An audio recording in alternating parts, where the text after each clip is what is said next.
श्री स्वामी समर्थ श्री गुरुदेव दत्त. बघा, प्रत्येक सौभाग्यवतीचं स्वप्न असतं की आपलं सौभाग्य नेहमी खुश राहावं, आनंदात राहावं, दीर्घ आयुष्य आपल्या सौभाग्याला मिळावं. यासाठी वटपौर्णिमेला प्रत्येक महिला पूजा करत असते, उपासना करत असते. आणि या वर्षी वटपौर्णिमा 29 जून म्हणजे सोमवारी आलेली आहे. आणि या दिवशी आपल्याला वडाच्या झाडाची मनापासून पूजा करायची आहे.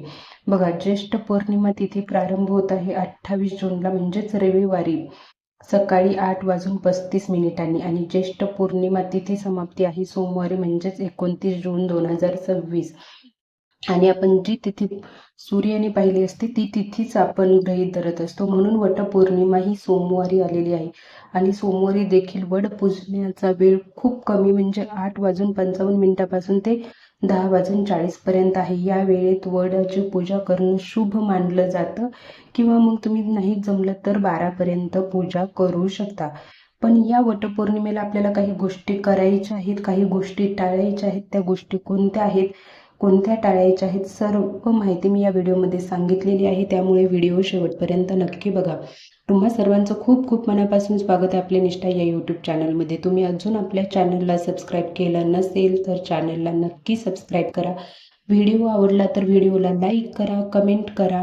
आणि चला, आता आपण वटपौर्णिमेला कोणत्या गोष्टींची काळजी घ्यायला हवी, कोणत्या गोष्टी करायला हव्या, कोणत्या गोष्टी टाळायला हव्या ते जाणून घेऊया. वटपौर्णिमेला काय करायचं तर सगळ्यात पहिलं तर ब्रह्ममुहूर्तावर उठून स्नान करायचं आहे.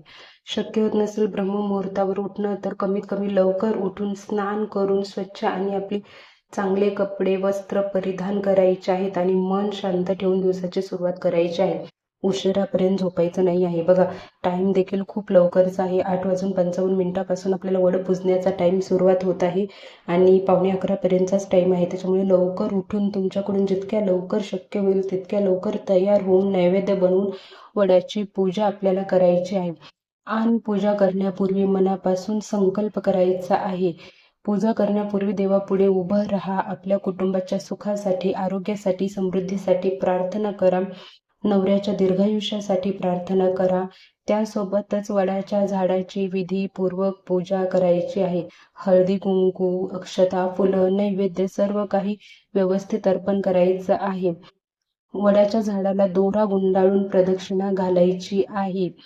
आणि त्यानंतर सत्यवान आणि सावित्रीची कथा आपल्याला ऐकायची आहे.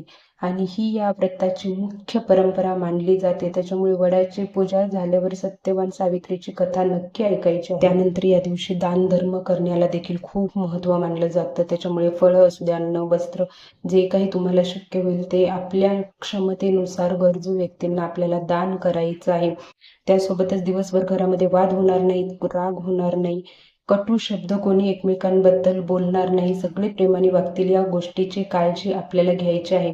आणि यामुळे व्रताची भावना अधिक अर्थाने ठरते. त्याच्यामुळे घरामध्ये शांतता ठेवा आणि प्रेमाचं वातावरण ठेवा. तुम्ही तुपाचा दिवा लावणार असाल वड पुजताना तर तुपाचा दिवा आपल्याला उजव्या बाजूला लावायचा असतो, आणि तेलाचा लावणार असाल तर तेलाचा दिवा आपल्याला डाव्या बाजूला लावायचा असतो. ही गोष्ट लक्षात ठेवा.